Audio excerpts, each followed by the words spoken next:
बात नहीं है, परंतु खुशी की खुराक खाओ। कुछ भी हो जाए, बाबा ने ड्रामा का ज्ञान तो दे दिया, तो ड्रामा के ज्ञान से सहज हम सदा खुशी में रहते हैं।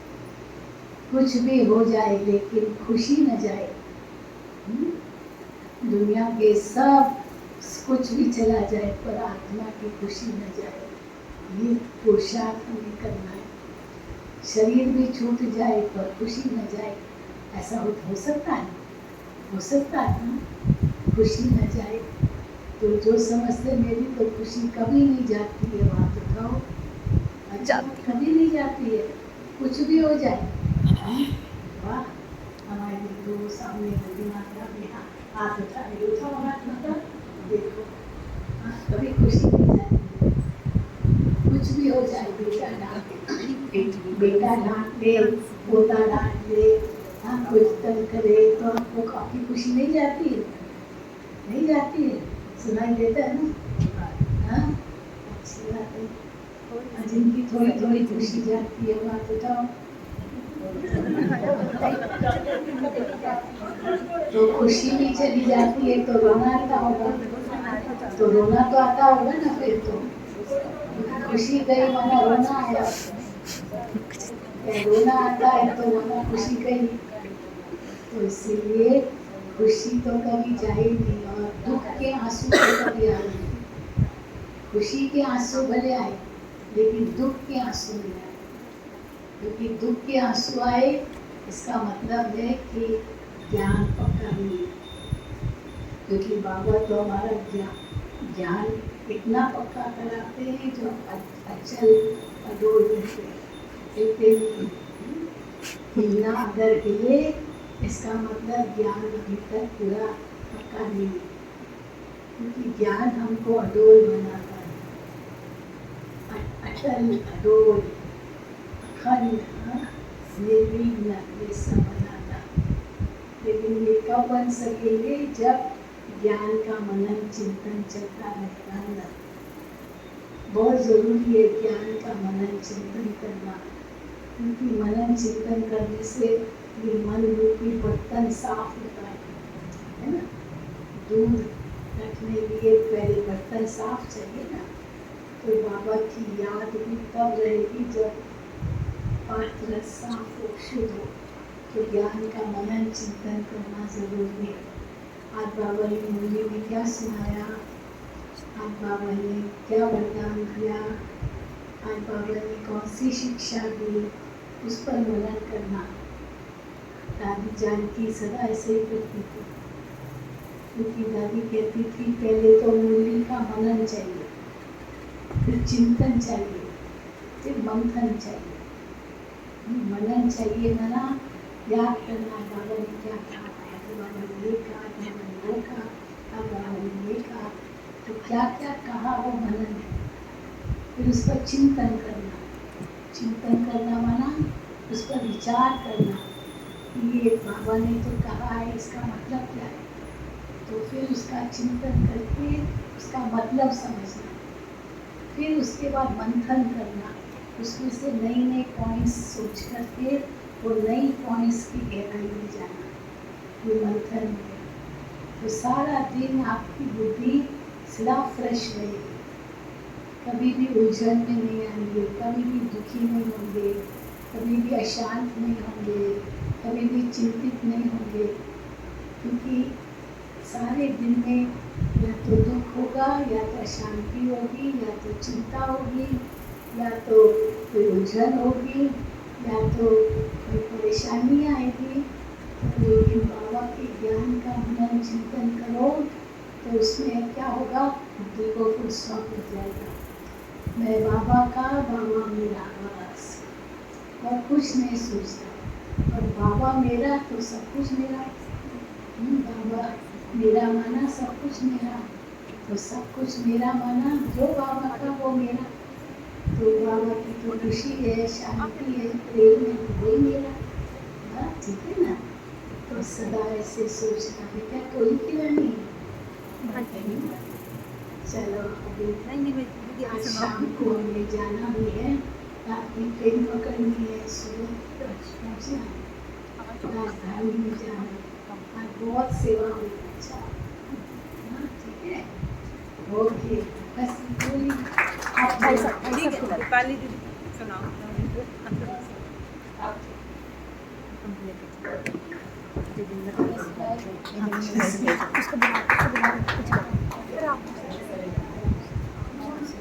जोगिंदर में ओम शांति। ओम शांति। ओम शांति। क्या सुनाना है?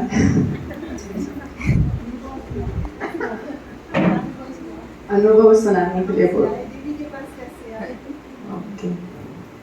शरीर का नाम दीपाली है और 4 साल से पांडव भवन में रहते हैं। मुझे किसी ने देखा? नहीं देखा, उन्होंने देखा है। मैं 4 साल से पांडव भवन में रहती हूँ। मैं ज़्यादा बाहर नहीं निकलती हूँ, इसके लिए मुझे किसी ने नहीं देखा होगा। मैं दीदी के साथ ही रहती हूँ, दीदी के साथ ही बाहर जाती हूँ बस। और क्या, बॉम्बे से निकली हुई कन्या हूँ। 2011 में ज्ञान मिला, ज्ञान ऑफिस से मिला। मेरे जो बॉस थे वो, उनका ऑफिस का एक रूल्स था, जो भी जॉब के लिए आएगा ना, पहले इंटरव्यू होगा, उसके बाद उसको 7 डेज का कोर्स करना है, उसके बाद उसको जॉब मिलेगी। तो मुझे क्या लेना देना, मैं तो सोची चल ना 7 डेज का कोर्स करना है, कर लेते हैं, बाद में देखा जाएगा। तो 7 डेज का कोर्स हो गया, विदाउट इंटरव्यू जॉब कर गई। जॉब किया, फिर वो जॉब से ज़्यादा मुझे बोलते थे सेंटर पे जस्ट सेवा करने के लिए, जॉब नहीं। वो बहुत सालों से ज्ञान में चल रहे थे, 2021 साल से वो ज्ञान में थे। तो मुझे सेवा के लिए भेज देते थे, कन्या थी, छोटी थी, भेज देते थे। तो वहाँ से पूरा अच्छा ज्ञान मिला, सीखने मिला, बहुत सपोर्ट किया। लेकिन तब फैमिली ज्ञान में नहीं थी, अभी भी नहीं है ज्ञान में। तो थोड़ा अपोजिशन हुआ, पापा ने डांटा, मम्मी ने डांटा, लेकिन कभी उनको बताया नहीं कि ब्रह्मा कुमारी में नहीं जाऊँ। कहाँ जा रही हूँ, ऐसे ही जा रही हूँ। तो फिर ऐसे करते करते थोड़ा मैंने कभी उनको अपोजिशन नहीं किया कि आप मुझे डांट लो, ठीक है, उनका पार्ट जैसा है उनको प्ले करने दो, मेरा पार्ट अलग है, मैं अपना पार्ट प्ले कर रही हूँ। तो पार्ट प्ले करते करते एक बोला अभी शादी करनी है तुम्हारी। तो मैंने बोला ठीक है, मुझे कंडीशन है, मुझे कैसा लड़का चाहिए, क्योंकि मैं वेल एजुकेटेड, पढ़ी लिखी हूँ, फिर जॉब करती हूँ, अच्छी सैलरी है, अच्छी दिखती हूँ, तो मुझे भी ऐसा ही चाहिए ना सामने। तो मैंने कुछ शर्तें रखी, अगर ऐसा ढूंढ के लाओ तो मैं 2 साल में शादी करूँगी।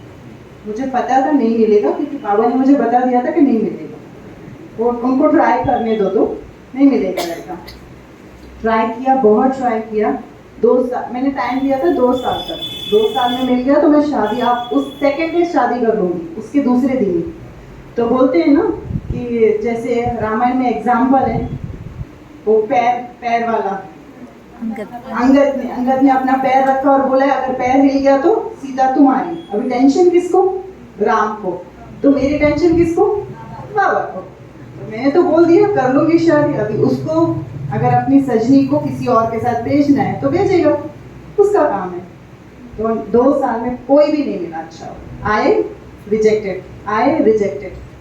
फिर लास्ट में मम्मी पापा हार के बोल दिया तुझे जो करना है तू कर।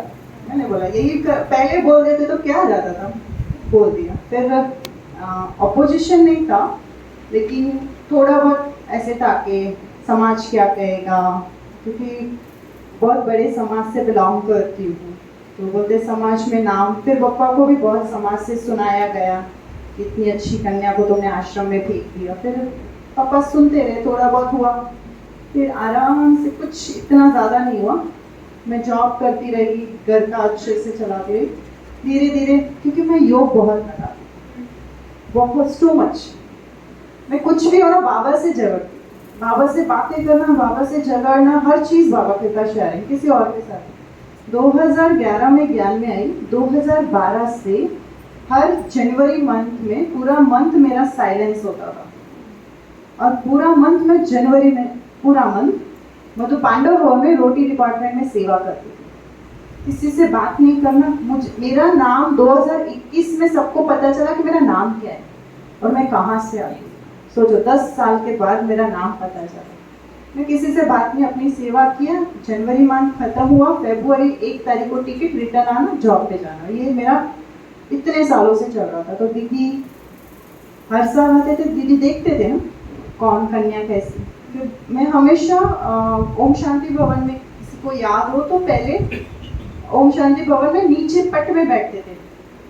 पट में मुरली क्लास होता था, उसके नीचे पट होता था, फिर सोफे है, तो वहां पे मैं आगे बैठती थी और मैं किसी को नहीं देखती थी, सीधी दीदी को देखना। बाजू में क्या उठ के कोई इशारा नहीं। कभी मुरलियाँ नहीं मिलती थी हाथ में, ना मोबाइल था मेरे पास मोबाइल आया 2017 में। जॉब करते हुए भी मेरे पास मोबाइल नहीं था 2017 में, तो मोबाइल की भी बात नहीं थी। तो डायरेक्ट दीदी को देखना और मुरली लिखना, ये मेरी पहले से आदत थी। अभी भी मुझे अगर कोई सचिन भाई को जानते तो सचिन भाई के क्लास में देखना, मैं आगे ही बैठूँ, मैं पीछे नहीं बैठूँ, कभी नहीं बैठूँ, कुछ भी हो जाए पीछे नहीं बैठूँगी मैं। तो दीदी ने बुला के पूछा, चात्रक पक्षी कहाँ से? तो मैंने उनको बताया, बोलते मेरे पास सेवा करोगी? बोला हाँ, मुझे क्या लेना देना, सेवा ही करनी है ना, चुपचाप सेवा ही करनी है, कहीं भी दे। फिर उन्होंने सेवा के लिए बुलाया। मेरा जो जॉब था इंश्योरेंस फाइनेंस का था, तो उन्होंने बोला कि कंप्यूटर का कुछ काम है और करेंसी है, फॉरेन करेंसी, तुम करना ना। ठीक है। वहाँ पे हर साल दीदी के पास 3-4 साल दीदी के पास आई। फिर दीदी को ये हो गया था मोतियाबिंदु, तो उसका ऑपरेशन कराना था। तो उन्होंने मुझे घर से बुलाया कि तुम आ सकते हो। मैंने बोला ठीक है, आ जाती। फिर उसके बाद 2021 में दीदी के पास आई, उसके बाद घर नहीं गई। मतलब घर जाती हूँ लेकिन फिर समर्पित के हिसाब से पांडव भवन में गई। बहुत अच्छा लगता है पांडव भवन में रहना। आप सब आते हो एक दिन के लिए, कितनी खींच होती है ना। और मैं हमेशा बाबा को बोलती हूँ, मुझे लगता है साकार बाबा को, ब्रह्मा बाबा को बहुत चक्कर लगाए हैं धोती पकड़ के। इसलिए मेरा पूरे दिन में पांडव भवन की जो शांति स्तंभ है ना, उसके इतने चक्कर हो जाते हैं ना कि मैं काउंट ही नहीं कर पाती। पूरा दिन उधर से उधर से, क्योंकि मेरा कमरा वो साइड है और दीदी का कमरा अपोजिट है। तो उसके बीच में मुझे अगर दीदी के कमरे में जाना है तो शांति स्तंभ घूम के जाना पड़ेगा। तो मैं बोलती हूँ बहुत धोती पकड़ के चक्कर लगाए, इसलिए अभी मैं शांति स्तंभ को भी चक्कर लगा रही हूँ। बहुत अच्छा लगता है। और क्या चाहिए। मैं हमेशा बाबा को बोलती थी, मैं सेंटर पे रहने के लिए बहुत डरती थी, मुझे सेंटर पे नहीं रहना, ऐसे ही बोलती थी। तो मैंने पांडव भवन में बाबा की कुटिया में बैठ के लेटर, अभी भी मेरी आदत है रोज गुड नाइट लेटर लिखने की, इतने सालों से। तो मैं बाबा को गुड नाइट लेटर लिखती और बोलती थी, बाबा तुम मेरे बाप हो ना, ध्यान रखना। अगर मैं कहीं, बाप क्या करता है, किसी की शादी करता है तो सोचता है ना बच्ची का ससुराल कैसा होगा, उसका रहना क्या होगा, उसका पति क्या होगा, उसका ससुर सास कैसे होंगे। तो सोच समझ के मुझे कोई भी सेंटर पे भेजना कि मैं फिर तुमको कंप्लेंट ना करूँ कि मुझे ऐसी ऐसी जगह पे भेजा, फिर मैं झगड़ा ना करूँ तुमसे। तो देखो बाबा ने कहाँ बिठा दिया, डायरेक्ट पांडव भवन में बिठा दिया अपनी गोद में। तो एक्चुअली मैं ना बाबा से बहुत बातें करती हूँ, सो मच, मतलब दुनिया वालों से कम, बाबा से बहुत ज़्यादा। हर चीज़ में बाबा से बात करूँ, वो झगड़ा हो या प्यार हो, कुछ भी हो, किसी और से शेयर नहीं। मुझे कुछ भी हुआ ना, मैं किसी को नहीं बताती, मैं डायरेक्ट बाबा कमरे में जाकर बैठ जाती हूँ। मुझे ये हुआ है, सॉल्यूशन दो, नहीं तो हटूंगी नहीं, ऐसे हक से, क्योंकि बाप है ना।